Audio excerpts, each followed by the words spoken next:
tu ni ni kwa pathian tu isai diu hi van gam lampi the road to heaven isai diu hi ne lấy set chunga country zani tabang a umin country zo se hin azot na lampi a umin van leng lampi a umin el routes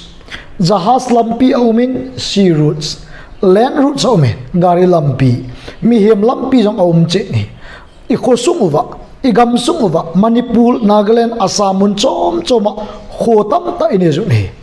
I khozo se jong azot na lampi che và nói lấy sẽ call kim về là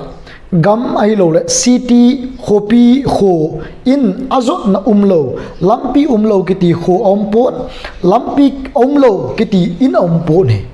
in zo sẽ dòng alampi omin agiel omin agiel kot omin alut na omin apo na omin tin so ke này van tham zola van leng ho dòng khomo len ai pon này satellite na event na hi le van leng hi si mite banga toy sau jing he van tham zo lai alampi azu yuwa alampi ama alampi chi achi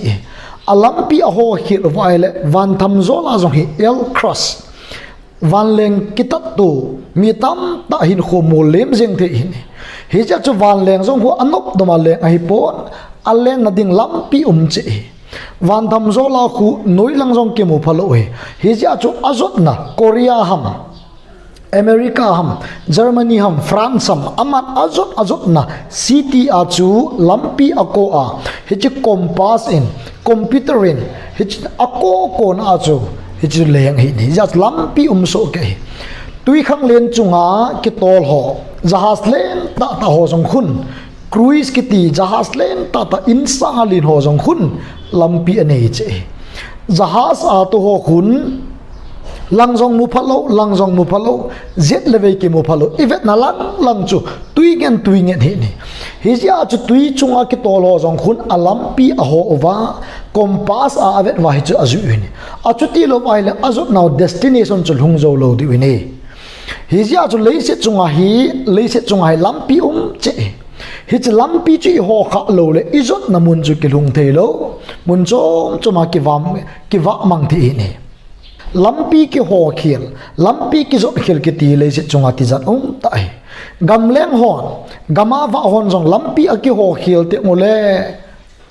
again thei now agim now hi azi aza lo hi ji a chu le se chunga jong lampi a umin ta sa jong lampi a umin gamin jong lampi anejin khon jong lampi anejin country city town village in ho jo sen lampi anejin hi hiti tabanga hi izot na diu van gamin jong lampi anei damunin jong lampi nei damun lampi akizo tamta aumin van gam lampi akizo tamta mine tuni amasa pen ta nang ke hoilai lampi izo nem izot namun hi izot na lampi thi namun ham ailo le van gam lampi hinam ti pai lungil ta negel masat divin ilung thim vai koi divin pakai mila tim na kan ne je hi chilimi veleu chun leather kalbi khat aumin he to ai hi chi van gam lampi ai lampi izo diu ta azia chu ikal pan ngai ta ni a step ai hi chi kalbi ai phat cha ikal lo ule izot naw van gam chu ilun zo lo diu hi chi van gam hi van lenga ki chi the yong ai pon jahasa ki tola ga lu the jong ai pon kar man tam pe na gi tol jong le van gama gi tol lu the ai pon ai lo le lam zot ha pen pa jong alam zot na ke na lam zot na gawa lu the jong ai pon ni thagau thu hi ji a chu thagawa ta sana hi by faith pathian ta sana hi chi mun chu hlun zo diu hin em chi na ki sim gari van leng jahas ki thu a ki lu the ai poi tiang chu e sa sa hin e ama sa pen ta kalbi ikal na ding wa step number 1 ipiham itile rom bung thum chang som ni le thum ize ina mitile bizo se chon si a hita pathian lo pin chu chang le la hita ve rom bung thum chang som ni thum kalbi number 1 van gam ilu na dinga chu kalbi number 1 a ki pat nga jin wana ko na direct nga 5 wana pa na 4 ki chom khuk thi ai pu ne kalbi number 1 chu mizo se chon si hita mi hem zo se chon se iti mi hem zo chon se Adam le Eve ako na mihim zo se ihung pinuhin Adam le Eve chon set na pathian thu anapal ke lon ta ji achu hi chi chon set cho mihim zo se chunga hi automatically achu hi ne nang le se chunga na chon phat mana nula pa thu na nga ya gu chat na bol lo mana zon na bol lo mana zo na sei lo mana pat ta cha hin kho na man mana chu mi chon si aku na chu ong thol din hi di pu de Adam tisana ko na miyam zo se hung ping hin hi chi thisan chu I chungwa so ke ya miyam zo se chon si hi ni chapang kho hello lai ho van gap alut loading pa thu cho mai tan ama wang se le pa he khan zo se ngai dam achan lova pathin koma ngai dam achan lova apen tha lova hi le hi chi chon si na chu achunga chu he tan ase apa conscience ani eta ji achu miem zo se chon se tai ti chu bible ki mu ai ke se zo ai poi he che me zo se chon se ai tai ki ti pa hi vanoi pum pi a million pen pan jong a khial ti eta pon pathinin hi dia chu dinga a se la sa miem zo se chon se tai ti chu bible ki che ta sa ta ne kalbi number 1 kalbi number 2 ve ki lo chon miem zo se chon se hi ta ji achu aban ong ki e aban ipam dile rom bungup chang som ni le thum ize inamiti le chon set man thin hi pathian thil mo pe wan chu pakai krista jisu wanga hin hi first person pa la de we rom bungup chang som ni thum ize inamiti le chon set man thin hi for the wages of sin is death ati kalbi number 1 amizo se chon se hetai ki chu bible ase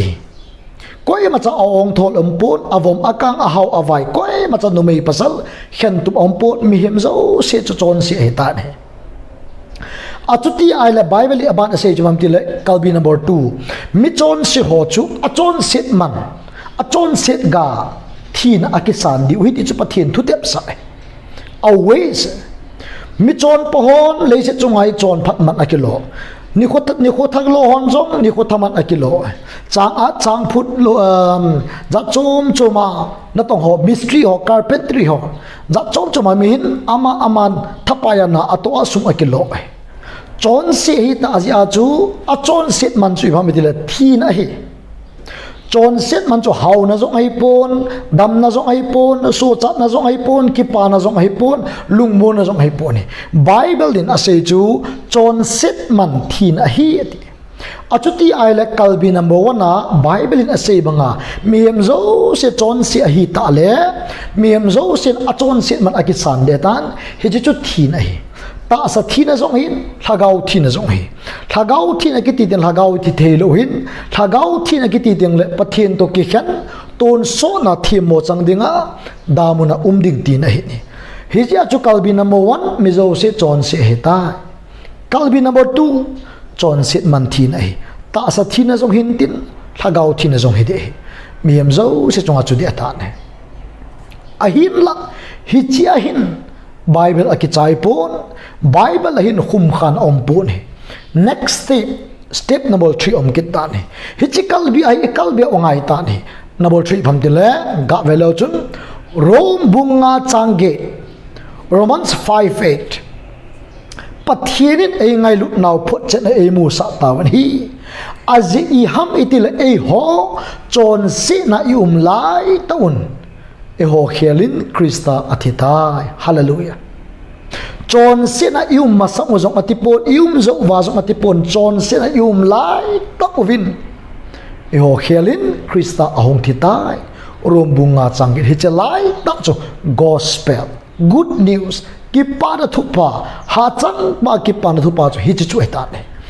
kalbi number 1 mizo se chon si heta a chon si ho chu kalbi number 2 a chu thite tai di uhiti a hinla number 3 na chu gospel good news ahong lutan mi hem zo se thita lovin a chon set naw ngai dam ding le a chon set naw sulham ding le ngai dam dingin sok ngim dingin wana konin pathirin ei ngai lu jewin achapa jisu krista hin solin calvary cross ai ho adingin ahong titane he chu gospel tu ne nang thi ta lo pi chula kei ka thi ta lo pi chula azi chu nang le kei thi na ding muna Calvary cross a Jesu Christa gau sa chang banga hung ki khai sanga chon set nei lo pa chon si a hung ki sima van kel ngoi no chu hung thi ai ta nei nang le ke chon set ji a ama hung thi ngai lu ji it's a gospel ai good news ki ti choi hechi karbi number 3 abana na la abana ipiham karbi number 4 na hi rom bung khat changsom le sagi ama wang ta san lo thu dol ata ne kalbi number 3 a imu bang wa rom bung khat changsom le sagi ize inamiti le asunga ta sana ko na cho pathian chon phat na hung kilanga hi chi chung chang thu dol hi mi chon pha wang chu ata san wanga so sading hi ata san wanga so sading hi ati ne hi chi bible chang hi richi Martin Luther Roman Catholic nga ko na Protestant 16th century a Protestant movement ahin pat do na Bible chang choi ta san wanga Bible la hi iso cha diu hi ti ki ji hi na to wang so hi pon huin kai wang so hi pon hop som pi ha so hi pon hin ho thinga man ji so hi poi hi ti ho zo che chu iman diu do le pathirin iman diwa agot sai ama wang van gam lut na dinga chun khat angai chan hi chi chui pamitile ta asat ne Abraham jong chet atan masanga pathirin thim changa asime achapa Isaac sut li dinga mai champhunga asut go na chu pathin ata sana chu kilanga pathirin hi cha chon pa asimin hi chi chu chep atan masang hi hi ya chu pathirin ko ho chu chon pa asim ham itil ama ta sanjo se chu chon pa hi chi adang lampi ompo ni so pete ho kalbi number 4 la chu ta san he ai la ko ita san diu ham ipi ta san diu ham back to 1 2 3 mi chon si hi ve ti ita san unga jing he ani chan mi chon se chun a chon set ga akisan dik hi ta sa thin ha gau thin akisan dik hi ti ta san unga jing he athum chan a mi chon si hi lai tawin ngai lut na zalin pathin achapa jisu ai solid mi chon sho khelin ama ong ti ta ka hu hin pula ka leng pa hi ka dinga hung thi ei hat do pa hi ti ita san onga jane he chu 1 2 3 ita san onga jane abana kalbi number 5 om na lai jane kata santai ka ping tha tai Jesu Christa ka dinga hung thi pa hi ti akichai thi hi poi Romans bung sonani changkhat na hi na tipom piu chu long han thing ta gan king la abangin pathian la thei do ta in pathian ki piwin ti holy life holy living hin hotheng imanova pathina ha to ai to wa idam lai sungwa pathina dinga sit na ho zo si ido da lova hin kho phat chai manova van gam cha te chon banga le se na jong hi go ki khola pathina ha to ai to wa ikiti muwa se na ikina api wa hagau ga chamna lungmon na ki pa thu ha cham ei ma chang ki tim thim thagau ga ku ho zo se ikivon ongai ta ne kaping tha tai ti a ahin ho ki khial chom lo kaping tha tai ti a lunggel ki khial chom lo kaping tha tai ti a ahin ho ki khial di lo ki di chu hi cha ko nai kal do zo lo apin tha na chu koi son hi daw lo mai aki kol phat aki gel phat angai je ne kaping tha tai ti ho zo sen van mi chot banga chot angai ta ne hi chu kalbi number 5 chu holy life hi dia chu kalbi number 5 ahin ko imana ita sanjo ahin ko phat cha iman teng le ithi ni ko hong tang te ni khat teng le ithi ni ko teng le anung ji ho dinga asim acha ti adinga asim iden tha anom van khopi achno ta ki chol do di u ni ama wang ipin tha owahi kinga ma hetai ipin tha ule van ngama ilu diu ipin tha ala ule thina lampi alam zot hi veti ki che taw me ne pin tha ki ti imadang hi poi Jesu Christa i hu hing pul leng pa phat ta cha lungila ta sana ita sana bang ta ei ko pau ama athian banga hin ko iman diu jipai pathin ei ko naw he turin so pite ho hoilai din mun na din ham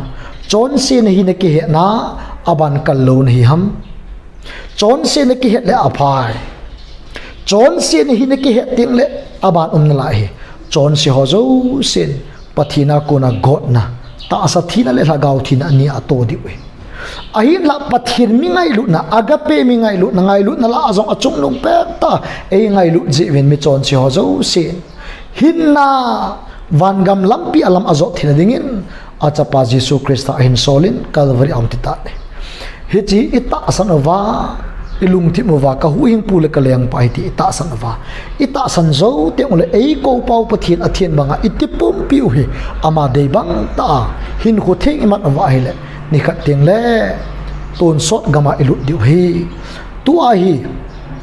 lam kadon ta idinu he lam bo ma idinu he hilang lam long lampi amin hilang jong lampi me thin lampi amin hin lampi me hoilanga zo lam zo dang ki gu hamti pai ki khol chiliv ka nomi pathinin thin lampi sanga hin lampi alam zo ding e kovun iti lam zo diu ham ipin tha ngai ta ni ita san ngai ta ni Jesu Krista ka huing pul ka leng pai ti ta san ngajin ita san ban ta wa e ko pau pathin athin mai ho jong hin kho nun le khana chan khan chan ne do na hin kho thing iman diu pathin e ko na hi ti ane ngai na ve zo se pathin bo chabil pathin bo taw hen ka ki pai